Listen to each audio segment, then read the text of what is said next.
Estimados amigos, en nuestro programa de hoy continuamos el ciclo de programas en el que hemos estado analizando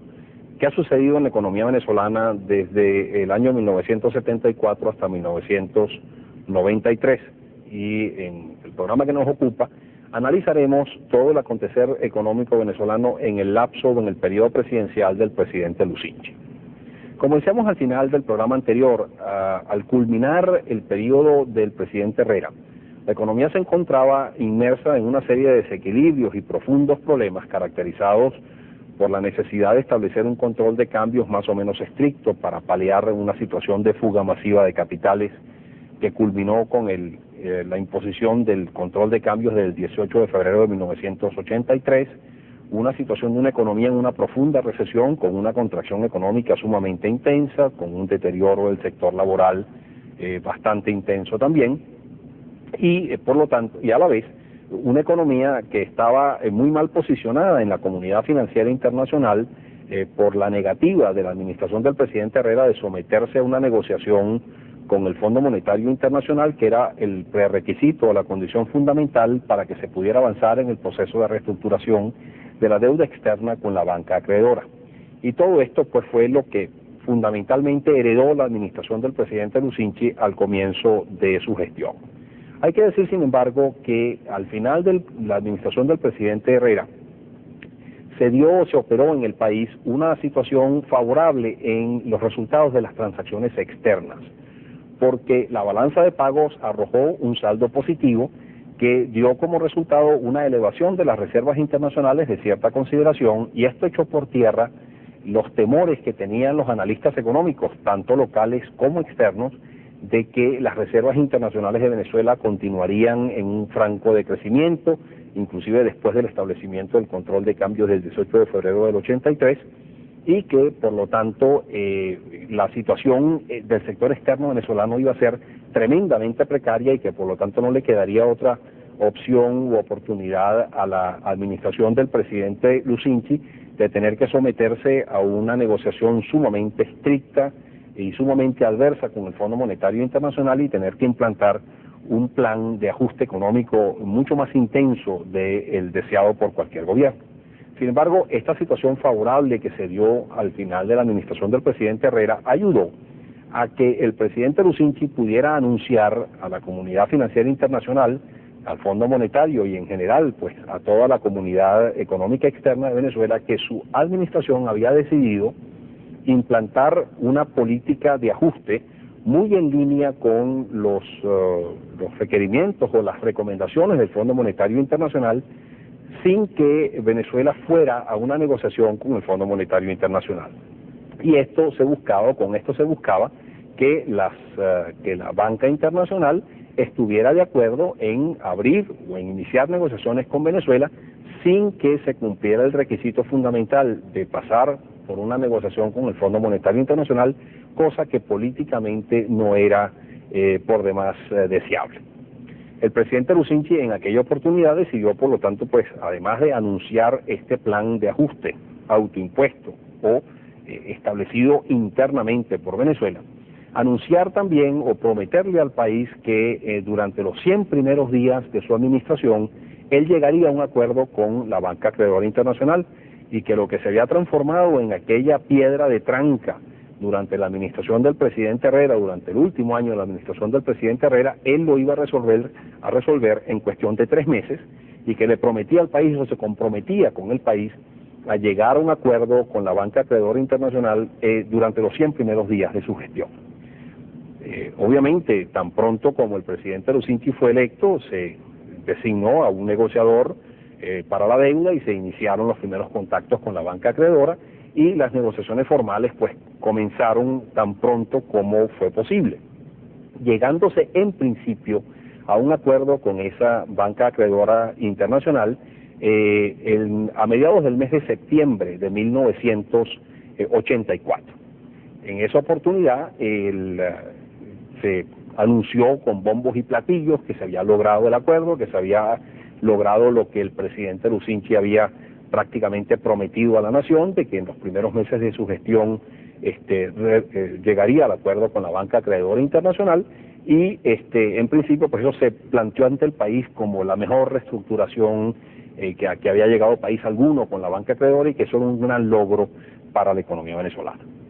Vamos a cumplir unos compromisos. Al regreso vamos a ver, bueno, qué tan buena fue o qué tan bueno fue ese acuerdo de reestructuración y qué implicaciones tuvo todo esto en lo que fue el acontecer económico venezolano en los siguientes años, y si realmente ese acuerdo de reestructuración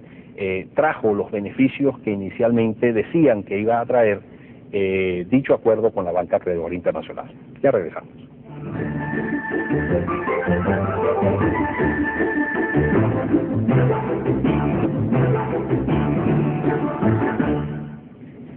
Si bien en septiembre de 1984 se logró en principio el acuerdo preliminar con la banca acreedora internacional,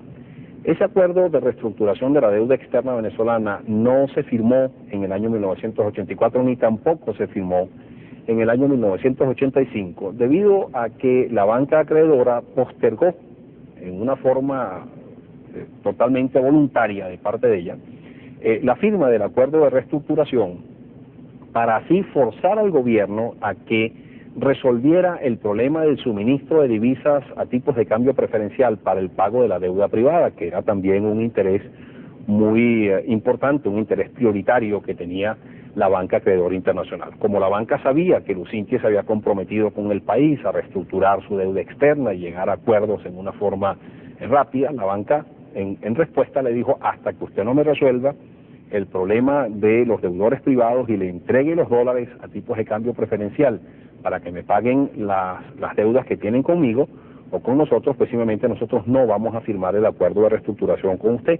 Y es de esta forma entonces como se posterga la firma de ese acuerdo de reestructuración, que inclusive implicaba el pago ya desde 1985 de una cuota inicial de 750 millones de dólares por concepto de amortización.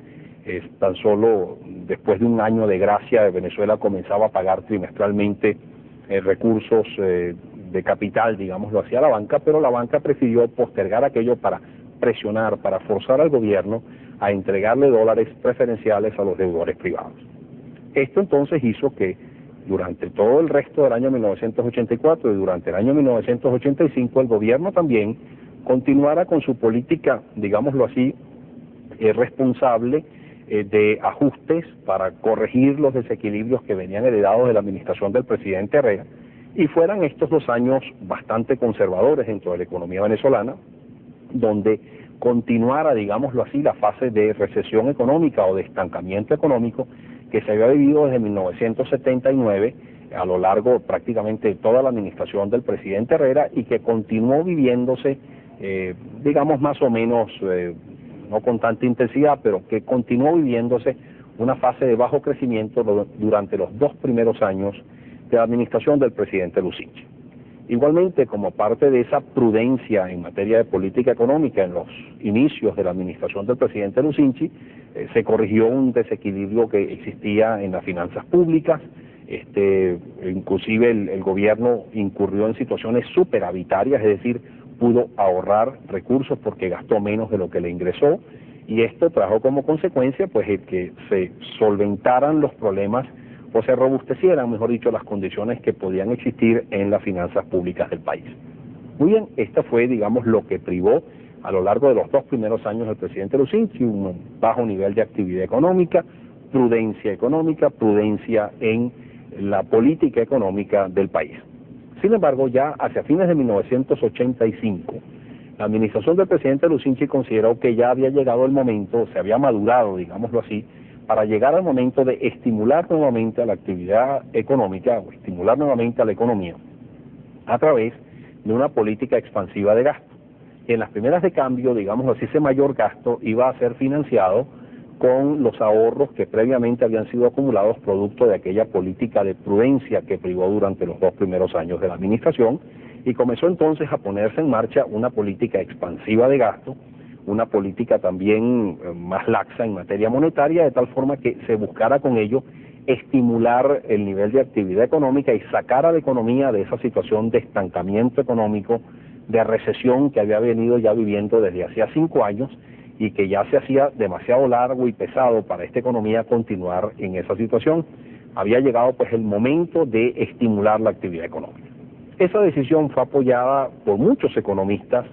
yo diría que por la mayoría de los economistas del país, incluyéndome yo entre ellos, que considerábamos que realmente ya se había llegado a la situación donde era prudente estimular nuevamente la actividad económica, y que dado pues que aquella prudencia que había mostrado la administración del presidente Lucinchi durante los 2 primeros años de su gestión, debía ya llegar a un final y debía comenzar a ponerse en marcha una política expansiva de gasto. Sin embargo, las cosas pues no siempre suceden como se planifican. En el año 1900 o a comienzos del año 1986 sucedió un fenómeno extraordinario, de extraordinaria importancia y muy adverso para la economía venezolana, como fue el derrumbamiento de los precios del petróleo. Ustedes pueden ver en este gráfico que yo les voy a mostrar aquí que después de aquella contracción de los precios del petróleo del año 82 y 83 hubo en cierto modo una pequeña recuperación en el 84 y una estabilización de los precios en 1985, pero fíjense ustedes lo que pasó en el año 1986, una caída vertical, una contracción prácticamente a la mitad de su nivel de los precios de exportación de petróleo, producto de un conflicto surgido dentro del seno de la OPEP, un conflicto de poderes que llevó a Arabia Saudita, el líder incuestionable de producción como productor de petróleo de la organización, a recortar mejor dicho, a incrementar en una forma considerable su producción, a inundar el mercado de petróleo, y eso trajo como consecuencia una caída abrupta de los precios del petróleo, que obviamente también se tradujo en una reducción muy importante de los ingresos de petróleo. Entonces nos encontrábamos con una administración que estaba intentando poner en marcha una política expansiva de gasto para ya finalizar el lapso de la recesión o estancamiento económico que habíamos vivido por 5 años, y que de pronto esa economía se encontraba con una situación tremendamente adversa, completamente fuera de su control y sobre el que no podía realizar acción ninguna para contrarrestar, como era una caída abrupta de los precios del petróleo. Había que decidir entonces, bueno, qué hacer ante esta caída de los precios del petróleo y esta intención de estimular la economía. Y lo que se decidió fue continuar estimulando la economía, continuar con la política expansiva de gasto, pero obviamente ya había que plantearle a la banca acreedora internacional de que no se podía firmar el acuerdo a que se había llegado en 1984, porque esta nueva situación de los precios del petróleo cambiaba completamente el panorama. Fue así como finalmente se firmó el acuerdo de 1984, en febrero de 1986, pero advirtiéndole a la banca que incuestionablemente Venezuela tenía que ir a una nueva reestructuración de su deuda ante la nueva situación petrolera internacional. A lo largo de 1986 pues se siguió esa política expansiva de gasto, y hacia fines de ese año se decidieron tomar una serie de medidas de política económica por demás importantes. El 6 de diciembre de 1986 el presidente Lucinchi hizo una serie de anuncios dentro de la economía, y uno de ellos, quizás el más importante de todos, fue el de corregir o modificar el tipo de cambio oficial, digámoslo así, el control de cambios aplicable a las importaciones, pasándose de 7.50 bolívares por dólar a 14 bolívares 50, lo cual significaba una devaluación de ese bolívar comercial del orden de 90 y tanto por ciento. Eso fue una maxi devaluación que incuestionablemente iba a tener unos impactos sumamente severos sobre la economía, porque al aumentarse el precio de la divisa de esa forma, de la noche a la mañana, en una forma tan intensa, pues era incuestionable que todos los productos de origen externo iban a sufrir un encarecimiento muy importante, que eso iba a traer como consecuencia un efecto de incremento de precios abrupto, lo que se denomina una inflación de costos o un ajuste de precios por aumento en los costos de producción, y que por lo tanto esa medida de maxi de evaluar el bolívar iba a tener un efecto de carácter recesivo, porque al aumentar los precios violentamente se iba a deteriorar el poder adquisitivo de los trabajadores, de los venezolanos en su conjunto, y por lo tanto iba a mermar el poder adquisitivo de la población, lo cual a su vez iba a traducir en una contracción del consumo y con ella una contracción de las actividades de producción. Cuando el gobierno se dio cuenta que esa medida que había tomado iba a traer estas consecuencias de carácter recesivo, echó marcha atrás y entonces quiso corregir los efectos recesivos que esa medida, digámoslo así, de maxi devaluación iban a traer sobre la economía. Vamos a cumplir unos compromisos al regreso, vamos a ver, bueno, qué efectos efectivamente tuvo esa maxi devaluación del bolívar de diciembre de 1986, qué hizo el gobierno para contrarrestar esos efectos recesivos y qué sucedió durante los 2 últimos años de la administración del presidente Lucinchi. Ya regresamos.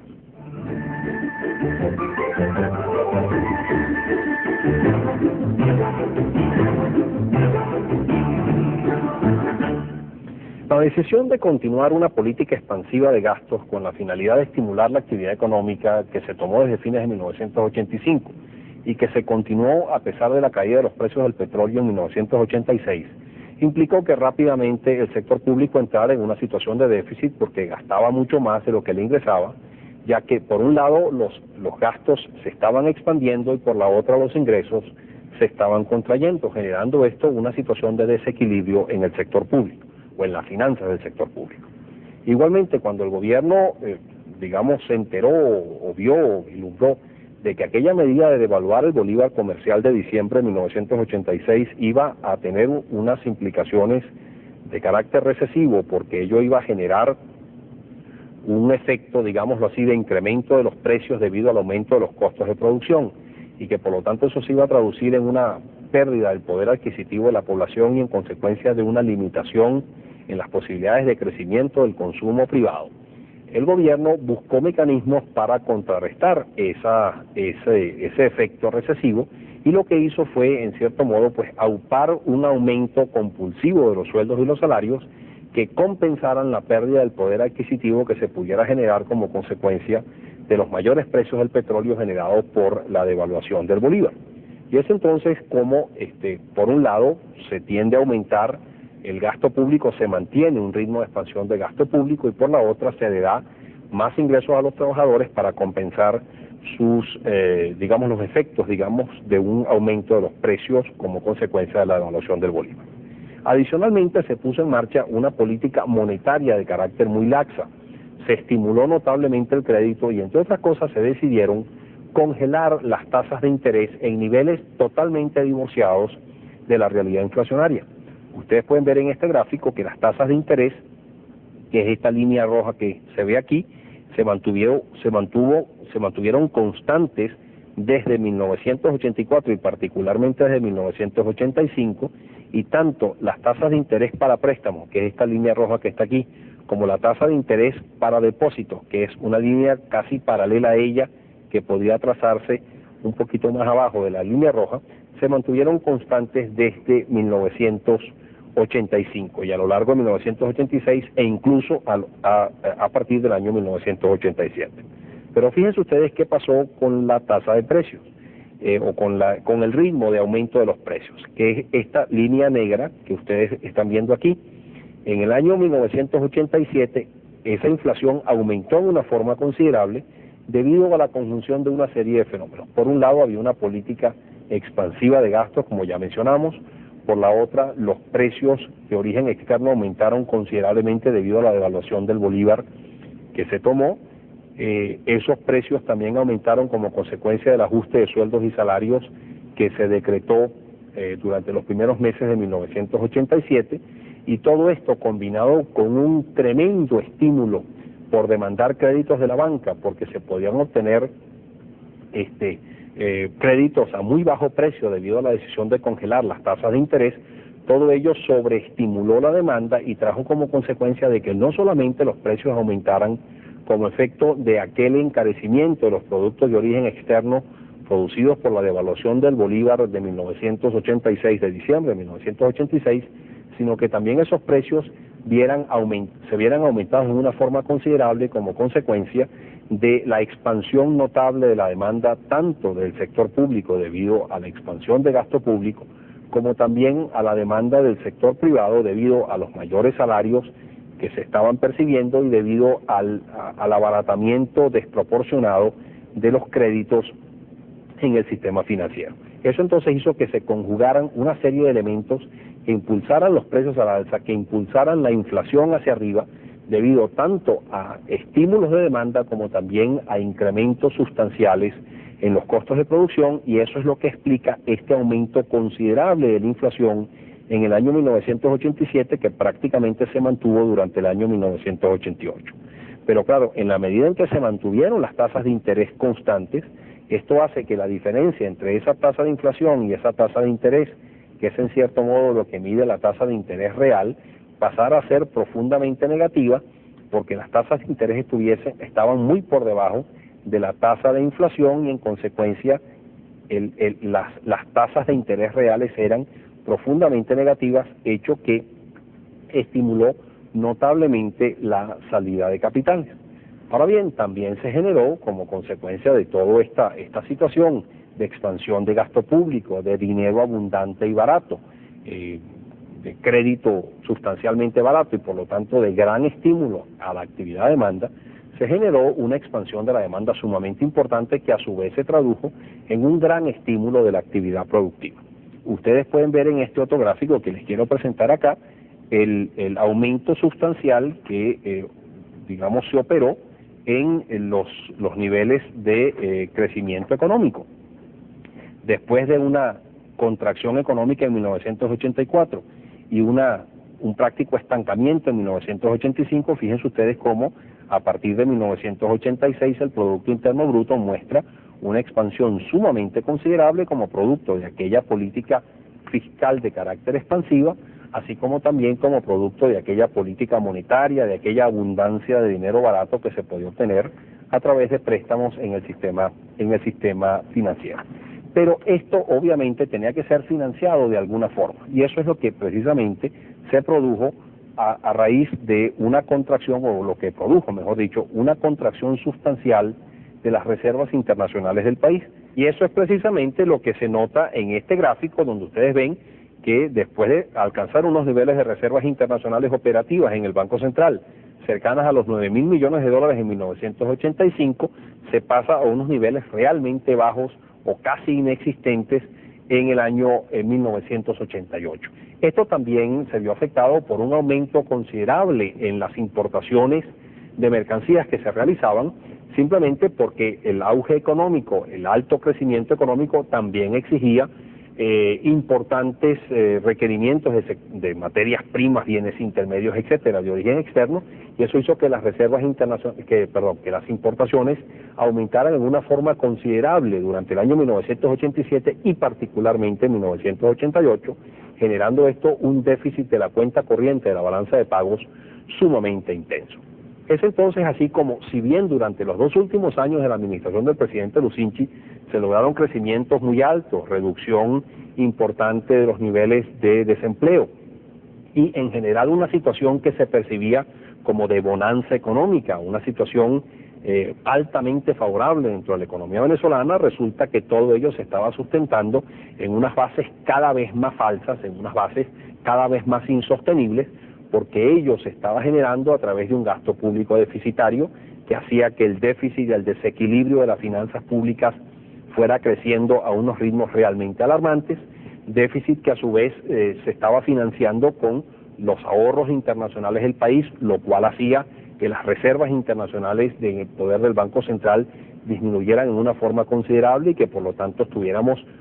poniendo a la economía venezolana en una situación altamente vulnerable en el sector externo.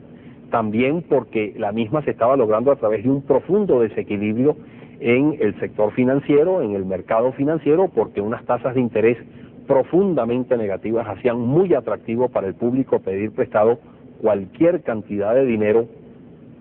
a un bajísimo costo, y también un profundo desequilibrio en el mercado cambiario, porque al congelarse la tasa de cambio de 14.50 desde diciembre de 1986 hasta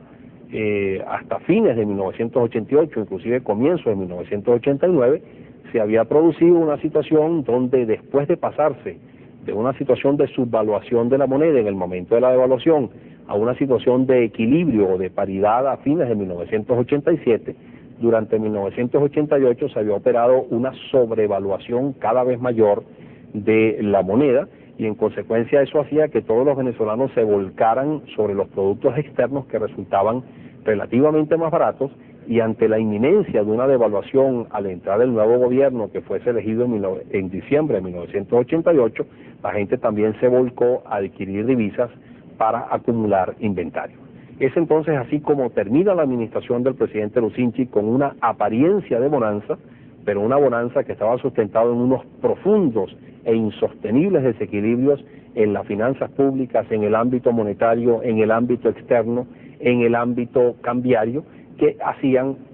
simplemente impostergable la necesidad de un gran ajuste, que fue precisamente lo que tuvo que hacerse al comienzo del siguiente gobierno, es decir, durante la segunda administración del presidente Pérez. Reciban un cordial saludo y hasta la próxima. Sigan con la mejor programación de Anaco.